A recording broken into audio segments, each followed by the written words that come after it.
வணக்கம். இந்த வீடியோல ஐடி அண்ட் கிளாஸ் பத்தி பார்க்கலாம். இந்த ஐடி அண்ட் கிளாஸ் இது ரெண்டுமே ஒரு attributes. இப்ப நம்ம ஒரு paragraph டைப் பண்றோம். அந்த paragraphோட font size, styling, background color இதெல்லாம் நம்ம சேஞ்ச் பண்ணணும்னா அது opening tagல போய் நம்ம background color, font sizeன்னு attribute use பண்ணி அந்த paragraphக்கு நம்ம ஸ்டைல் அப்ளை பண்ணுவோம். இது இல்லாம ஸ்டைல்ன்ற ஒரு attribute யூஸ் பண்ணி font size, background color இதெல்லாம் நம்ம அந்த opening tagல கொடுத்து அந்த paragraphக்கு styles அப்ளை பண்ணுவோம். ஸோ அதே மாதிரி தான் இந்த ID and class attribute use பண்ணி எப்படி ஒரு பேராகிராஃபோ இல்லை நம்ம வெப்சைட்ல நம்ம என்ன கண்டென்ட் கொடுக்குறோமோ அந்த கண்டென்ட்டுக்கு ஸ்டைல் எப்படி அப்ளை பண்ணலான்றத நம்ம இந்த வீடியோல பார்க்கலாம். முதல்ல இந்த ஐடி அண்ட் கிளாஸ் இந்த ரெண்டு attributeமே CSSன்ற ஸ்டைல் ஷீட்ல தான் மேக்ஸிமம் யூஸ் பண்ணுவோம். CSS அப்படின்னா கேஸ்கட் ஸ்டைல் ஷீட்டு. இந்த ஸ்டைல் ஷீட்ல கொடுக்கக்கூடிய ஸ்டைல்ஸ் எல்லாமே மேக்ஸிமம் இந்த attribute யூஸ் பண்ணி தான் நம்ம யூஸ் பண்ணுவோம். ஸோ இதை எப்படி நம்மளோட HTML டாக்குமெண்ட்ல நம்ம யூஸ் பண்றதுன்றத பார்ப்போம். முதல்ல ஐடின்ற attribute பத்தி பார்க்கலாம். இந்த ஐடின்ற attribute ஒரு ஸ்கிரிப்டிங் அண்ட் ஸ்டைலிங்காக யூஸ் ஆகுது.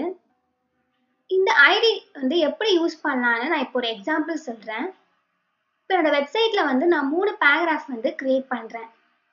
இந்த 3 பேராகிராஃப்மே நான் ஸ்டைல் அப்ளை பண்ணும். ஸோ முதல் பேராகிராஃப் ஓட ஓப்பனிங் டேக்ல நான் ஐடின்ற attribute கொடுத்து சீக்வல் கொடுத்து கொட்டேஷன் ஓபன் பண்ணி ராகேஷ்னு ஒரு நேம் கொடுத்துக்கிறேன். ஸோ இந்த நேமை யூஸ் பண்ணி இந்த பேராகிராஃப்க்கு நான் ஸ்டைல் அப்ளை பண்ண போறேன். ஸோ இது எந்த இடத்துல போய் நான் அப்ளை பண்ணணும்னா நம்மளோட HTML டாக்குமெண்ட்ல நம்ம head opening and closing take கொடுத்துருப்போம். அதுக்குள்ள style opening and closing take நம்ம கொடுத்துட்டு இந்த ஸ்டைல் ஓப்பனிங் அண்ட் க்ளோசிங் டேக்குள்ள இந்த ராகேஷ்ன்ற நேமை டைப் பண்ணணும். நம்ம அந்த ஐடின்ற attribute யூஸ் பண்றதுனால வெறும் ராகேஷ்னு நேமா டைப் பண்ணாம ஆஷ்ன்ற சிம்பிள் யூஸ் பண்ணி அதுக்கப்புறம் ராகேஷ் அப்படின்னு கொடுத்து பிராக்கெட் ஓபன் பண்ணி அந்த பேராகிராஃப்க்கு என்னன்னா நம்ம ஸ்டைல் அப்ளை பண்றோமோ அது நம்ம அதை டைப் பண்ணிக்கலாம். Font size, colouring, background colour so இதெல்லாம் டைப் பண்ணி பிராக்கெட் க்ளோஸ் பண்ணி ஃபைலை சேவ் பண்ணி நம்மளோட HTML ஃபைல் ஓப்பன் பண்ணி பார்த்தா அந்த ஃபர்ஸ்ட் பேராகிராஃப்க்கு ஸ்டைல் அப்ளை ஆயிடும். ஸோ அடுத்த 2 பேராகிராஃப்க்கும் இதே ஐடி நம்ம காப்பி பண்ணி இதே ஓப்பனிங் டேக்ல போய் நம்ம பேஸ்ட் பண்ணா நம்மளோட வெப்சைட்ல நமக்கு அந்த 3 பேராகிராஃப்மே ஸ்டைல் ஒரே மாதிரி அப்ளை ஆயிடும். நம்ம கொடுத்துக்கக்கூடிய இந்த ஐடியோட நேமை நம்ம ஸ்டைல்ன்ற attributeல யூஸ் பண்ணி அதுக்கு நம்ம ஸ்டைல் அப்ளை பண்ணிருக்கோம். ஸோ இந்த நேம் எங்கெல்லாம் இருக்கோ அந்த இடத்துக்குலாம் இந்த ஸ்டைல் நமக்கு அப்ளை ஆயிடும். நம்ம வெப்சைட்டை வெறும் HTML மட்டும் யூஸ் பண்ணி நம்ம கிரியேட் பண்ண போறோம்னா அப்ப இந்த ஐடின்ற attribute வெறும் ஸ்டைலுக்காக இப்படி யூஸ் பண்ணிக்கலாம். ஆனா நம்ம கிரியேட் பண்ணக்கூடிய வெப்சைட்டை HTML லாங்குவேஜ் மட்டும் இல்லாம இல்ல JavaScriptன்ற லாங்குவேஜும் நம்ம ஆட் பண்ணும்போது நம்மளோட HTML டாக்குமெண்ட்ல இந்த ஐடின்ற நேம் ஒரு வாட்டி தான் நம்மளால கொடுக்க முடியும். அதே நேமை நம்மளால ரிப்பீட் பண்ண முடியாது. நம்ம ஐடியில வேற ஏதாச்சும் ஒரு நேம் கொடுத்து நம்மளால கொடுத்துக்க முடியுமே தவிர இந்த ஒரே நேமை நம்ம எல்லா பேராகிராஃப்க்கும் கொடுக்க முடியாது. நான் இப்போ ஃபர்ஸ்ட் பேராகிராஃப்க்கு ராகேஷ் கொடுத்தேன், அடுத்த பேராகிராஃப்க்கு ராம், அடுத்தது ராதா, இந்த மாதிரி வேற வேற நேம் கொடுத்து தான் நான் ஐடி கிரியேட் பண்ண முடியுமே தவிர ஒரே நேமை நம்ம ரிப்பீட் பண்ண முடியாது. இப்போ நம்மளோட வெப்சைட்டை வெறும் HTML மட்டும் இல்லாம JavaScriptம் ஆட் பண்ணி நம்ம வெப்சைட் நம்ம கிரியேட் பண்ண போறோம்னா அப்ப இந்த ஐடி attribute நேம் நமக்கு டிஃப்ரெண்டா இருக்கும். அப்பதான் நம்மளோட வெப்சைட்டை நமக்கு டிஸ்பிளே ஆகும். ஏன் அப்படின்னா JavaScriptல நம்ம script opening and closing tag use பண்ணி தான் நம்ம ஸ்கிரிப்ட் டைப் பண்ணுவோம். அப்படி டைப் பண்ணும்போது அந்த ஐடியோட வேல்யூ ஒன் டைம் தான் டிஸ்பிளே ஆகும். அதே நேம் நமக்கு அகைன் டிஸ்பிளே ஆகக்கூடாது. ஒன் டைம் தான் நம்ம டைப் பண்ணோம், அகைன் நம்ம அதை ரிப்பீட் பண்ணக்கூடாதுன்ற ஒரு ரூல் இருக்கு. ஸோ நம்ம கிரியேட் பண்ணக்கூடிய வெப்சைட்டை JavaScript பிளஸ் HTML யூஸ் பண்ணி கிரியேட் பண்ணோம்னா அப்போ நம்ம ஐடி நேம் வேரியபிளா கொடுக்கணும். அப்பதான் நம்மளோட வெப்சைட் நமக்கு ஒழுங்கா வரும். இல்லைன்னா சம் ப்ராப்ளம்ஸ் கிரியேட் ஆகும். இதனாலதான் இந்த ஐடி ஸ்கிரிப்டிங் அண்ட் ஸ்டைலிங்காக யூஸ் ஆகுது. வெறும் ஸ்டைலிங் மட்டும்னா நம்ம HTML மட்டும் யூஸ் பண்ணி வெப்சைட் கிரியேட் பண்றதா இருந்தா நம்மளோட ஐடியோட நேமை எத்தனை வாட்டி வேணாலும் நம்மளால கொடுத்துக்க முடியும் நம்மளோட HTML டாக்குமெண்ட்ல. இதோட ஜாவாஸ்கிரிப்ட் ஆட் பண்றதா இருந்தா நம்ம ஐடி எத்தனை வாட்டி வேணா கொடுத்துக்கலாம். ஆனா கொடுக்கக்கூடிய நேம் வந்து நமக்கு வேரியபிளா இருக்கணும். ஸோ இதுதான் வந்து ஐடி ஆட்ரிபியூட். இதை இப்படிதான் வந்து நம்ம யூஸ் பண்ணுவோம். இது இல்லாம அடுத்து கிளாஸ்ன்ற ஆட்ரிபியூட் பத்தி பார்க்கலாம். இந்த கிளாஸ்ன்ற ஆட்ரிபியூட்டும் வந்து ஐடின்ற ஆட்ரிபியூட் மாதிரி தான். அதே 3 பேராகிராஃப் வந்து நான் டைப் பண்றேன். முதல் பேராகிராஃபோட ஸ்டைல் வந்து எனக்கு சேஞ்ச் ஆகணும். ஸோ நான் அதோட ஓப்பனிங் டேக்ல போய் கிளாஸ்ன்னு டைப் பண்ணி சக்தின்னு வந்து ஒரு நேம் கொடுக்குறேன். கொடுத்துட்டு இந்த நேமை வந்து அதே ஹெட் ஓப்பனிங் அண்ட் க்ளோசிங் டேக்குள்ள style opening and closing tag கொடுத்து அதுக்குள்ள நான் வந்து சக்தி டைப் பண்றேன். வெறும் சக்தின்னு டைப் பண்ணாம இது வந்து ஒரு கிளாஸ் ஆட்ரிபியூட்ல. ஸோ அதனால இதோட சிம்பிள் வந்து டாட். நம்ம டாட் சக்தின்னு கொடுத்து பிராக்கெட் ஓப்பன் பண்ணி அந்த பேராகிராஃப்க்கு என்னெல்லாம் ஸ்டைல் கொடுக்கணும்னு நினைக்கிறோமோ அதெல்லாம் டைப் பண்ணி பேராகிராஃப் க்ளோஸ் பண்ணி ஃபைலை சேவ் பண்ணி நம்மளோட வெப்சைட் ஓப்பன் பண்ணி ரெஃப்ரெஷ் பண்ணா நம்ம என்ன ஸ்டைல் கொடுத்துருந்தோமோ அது அங்கே டிஸ்பிளே ஆகும். இப்போ அதே ஸ்டைல் வந்து எனக்கு அடுத்த 2 பேராகிராஃப்க்கும் தேவைன்னா நான் வெறும் அந்த நேம் மட்டும் காப்பி பண்ணி பேஸ்ட் பண்ணிக்கிட்டா போதும். எனக்கு ஆட்டோமேட்டிக்கா வெப்சைட்ல அந்த ஸ்டைல் வந்து டிஸ்பிளே ஆயிடும். இந்த கிளாஸ்ன்ற ஆட்ரிபியூட் வந்து நம்ம வெறும் HTML மட்டும் யூஸ் பண்ணி நம்ம வெப்சைட்டை கிரியேட் பண்ணாலும் இப்படி யூஸ் பண்ணிக்கலாம். இதோட ஜாவாஸ்கிரிப்டும் நம்ம ஆட் பண்ணி நம்ம வெப்சைட் கிரியேட் பண்றதா இருந்தாலும் அப்போ இந்த கிளாஸ்ன்ற ஆட்ரிபியூட்டோட நேம் வந்து நம்ம எத்தனை வாட்டி வேணாலும் ரிப்பீட் பண்ணிக்கலாம். ஸோ இதுதான் ஐடி அண்ட் கிளாஸ்க்குள்ள டிஃப்ரென்ஸ். இப்படிதான் வந்து ஐடி அண்ட் கிளாஸை நம்மளோட HTML டாக்குமெண்ட்ல நம்ம யூஸ் பண்ணோம். இன்னைக்கு நம்ம ஐடி அண்ட் கிளாஸ்னா என்ன, இதை எப்படி யூஸ் பண்ணலான்றத பார்த்தோம். இதை இப்போ நம்ம ப்ராக்டிக்கலாக நோட் பேட்ல டைப் பண்ணி அதோட அவுட்புட் வந்து எப்படி நம்மளோட வெப்சைட்ல வருதுன்றத பார்க்கலாம். என்னோட லேப்டாப்ல டாஸ்க் பார்ல நான் சர்ச்ல போய் நோட்பேட்++ன்னு டைப் பண்றேன். கிளிக் பண்ண உடனே எனக்கு என் நோட்பேட் வந்து ஓப்பன் ஆயிட்டு இருக்கு. நான் ஒரு பேஜ் கிரியேட் பண்ண ஃபைல போய் நியூன்னு கொடுத்துக்கிறேன். எனக்கு ஒரு பேஜ் வந்து கிரியேட் ஆயிடுச்சு.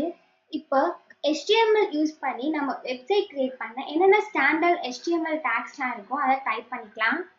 நான் முதல்ல எக்ஸ்க்ளமேட்டரி டாக் டைப் HTML கொடுத்துக்கிறேன்.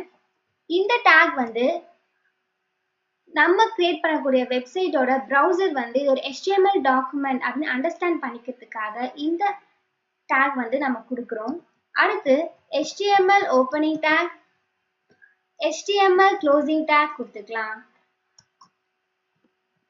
இதுக்குள்ள head opening take, head closing take கொடுத்துக்கலாம். இதுக்குள்ள title opening take, title closing take கொடுத்துக்கலாம். இன்னைக்கு நம்ம ஐடி அண்ட் கிளாஸ் பத்தி பார்க்க போறோம். ஸோ டைட்டில் வந்து நான் ஐடி அண்ட் கிளாஸ் கொடுத்துக்கிறேன். கொடுத்துட்டு பாடி ஓப்பனிங் டேக் கொடுக்கலாம், பாடி க்ளோசிங் டேக் கொடுத்துக்கலாம். டைப் பண்ணி முடிச்சுட்டு நான் ஃபைலை சேவ் பண்றேன். இப்போ டயலாக் பாக்ஸ் ஓப்பன் ஆகுது. இதுல ஃபைல் நேம் வந்து நான் ஐடி அண்ட் கிளாஸ் கொடுத்துக்கிறேன். டைப் பண்ணி .html கொடுக்குறேன். கொடுத்து என்னோட ஃபைல் வந்து எனக்கு டெஸ்க்டாப்ல வேணும். நான் டெஸ்க்டாப் கிளிக் பண்ணி சேவ் பண்ண உடனே நான் கொடுத்துருக்க டெக்ஸ்ட் எல்லாமே எனக்கு HTML டாக்குமெண்ட்ல சேஞ்ச் ஆயிடும். முதல்ல நான் வந்து ஒரு ஹெட்டிங் கொடுத்துக்கிறேன். அதுக்கு heading opening take and heading closing take கொடுத்துக்கலாம்.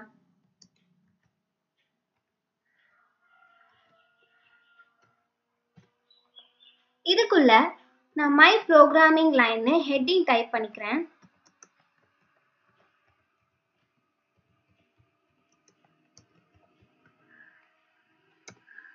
கொடுத்து ஃபைலை சேவ் பண்ணி நம்மளோட HTML ஃபைலை நான் டெஸ்க்டாப்ல சேவ் பண்ணியிருக்கேன். ஸோ அதை ஓப்பன் பண்றேன். நம்ம டைட்டில்ல ஐடி அண்ட் கிளாஸ் கொடுத்துருக்கோம். அது வந்து இந்த டேப்ல நமக்கு டிஸ்பிளே ஆகுது. நம்ம பாடியில என்ன டைப் பண்ணிருக்கோமோ அது நமக்கு இந்த வெப்சைட்ல டிஸ்பிளே ஆகும். நான் பாடியில மை ப்ரோக்ராமிங் லைன் ஹெட்டிங் மட்டும் கொடுத்துருக்கேன். அது மட்டும் எனக்கு என்னோட வெப்சைட்ல டிஸ்பிளே ஆகுது. இப்போ முதல்ல நம்ம ஐடி டேக் வந்து எப்படி யூஸ் பண்ணலான்றத பார்க்கலாம். அதுக்கு நான் வந்து முதல்ல ஒரு பேராகிராஃப் கொடுத்துக்கிறேன். Paragraph opening take, paragraph closing take கொடுத்துட்டு இந்த டேக்குள்ள நான் பேராகிராஃப் கொடுத்துக்கலாம். ஸோ இப்போ நான் கொடுத்துருக்கக்கூடிய இந்த பேராகிராஃப்க்கு நான் ஸ்டைல் அப்ளை பண்ணும். இதுக்கு பேக்ரவுண்ட் கலர், ஃபாண்ட் சைஸ் எல்லாம் நான் சேஞ்ச் பண்ணும். ஸோ அதனால இந்த பேராகிராஃப் ஓப்பனிங் டேக்ல நான் ஐடின்ற ஒரு ஆட்ரிபியூட் கொடுத்து இந்த பேராகிராஃப் அதுக்கு ஸ்டைல் அப்ளை பண்ண போறேன். நான் வந்து ஐடியோட வேல்யூ ராகேஷ்னு டைப் பண்றேன். ஸோ இந்த நேமை யூஸ் பண்ணி தான் இந்த பேராகிராஃப்க்கு நான் ஸ்டைல் அப்ளை பண்ண போறேன். ஸோ நான் ஸ்டைல் வந்து heading opening and closing take இருக்குல்ல, இதுக்குள்ள ஸ்டைல் அப்ளை பண்ண போறேன். இதுக்குள்ள நான் அப்ளை பண்றதுனால style opening and closing take வந்து நான் கொடுத்துக்கிறேன்.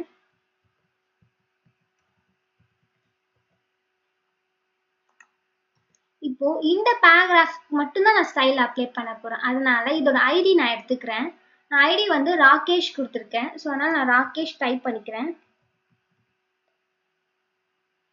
நான் ஐடி ஆட்ரிபியூட் யூஸ் பண்ணி தான் ஸ்டைல் அப்ளை பண்ண போறேன். ஸோ அதனால ஆஷ்ன்ற சிம்பிள் வந்து நான் முதல்ல கொடுத்துட்டு தான் இந்த ஐடியோட நேமை நான் கொடுக்கணும். அப்பதான் நான் கொடுக்கக்கூடிய ஸ்டைல் எல்லாமே வெப்சைட்ல எனக்கு டிஸ்பிளே ஆகும். நான் கொடுத்துட்டு பேராகிராஃப் ஓப்பன் பண்றேன். இந்த பேராகிராஃப் ஓப்பனிங் அண்ட் க்ளோசிங்குள்ள தான் ஸ்டைல் வந்து நான் அப்ளை பண்ணணும். அப்பதான் என்னோட வெப்சைட்ல எனக்கு டிஸ்பிளே ஆகும். நான் முதல்ல பேக்ரவுண்ட் கலர் கொடுத்துக்கிறேன். கொடுத்து கோலன் யூஸ் பண்ணி நான் பிங்க் கலர் கொடுத்துக்கிறேன். பேக்ரவுண்ட் செமிகோலன் யூஸ் பண்ணி நான் இதை க்ளோஸ் பண்றேன். அடுத்து நான் இன்னொரு ஆட்ரிபியூட் கொடுக்க போறேன். அந்த பேராகிராஃபோட ஃபாண்ட் சைஸ் வந்து எனக்கு சேஞ்ச் ஆகும். ஸோ நான் ஃபாண்ட் சைஸ் வந்து கொடுக்குறேன். திரும்ப கோலன் யூஸ் பண்ணி எனக்கு வந்து ஒரு 20 பிக்சலுக்கு வந்து தேவை அந்த பேராகிராஃபோட ஃபாண்ட். ஸோ 20 பிக்சல் கொடுத்து செமிகோலன் வச்சு க்ளோஸ் பண்ணிடுறேன். அடுத்து நான் கொடுத்துருக்க பேராகிராஃபோட டெக்ஸ்ட் கலர் வந்து எனக்கு சேஞ்ச் ஆகணும். ஸோ நான் வந்து கலர் கொடுத்து ஒயிட் கொடுக்குறேன். எனக்கு அந்த டெக்ஸ்டோட கலர்லாம் வந்து ஒயிட் கலர்ல டிஸ்பிளே ஆகும். நான் கொடுத்து முடிச்சுட்டா ஃபைலை சேவ் பண்ணி நம்மளோட HTML ஃபைல் ஓப்பன் பண்ணி வெப்சைட்டை ரெஃப்ரெஷ் பண்றேன்.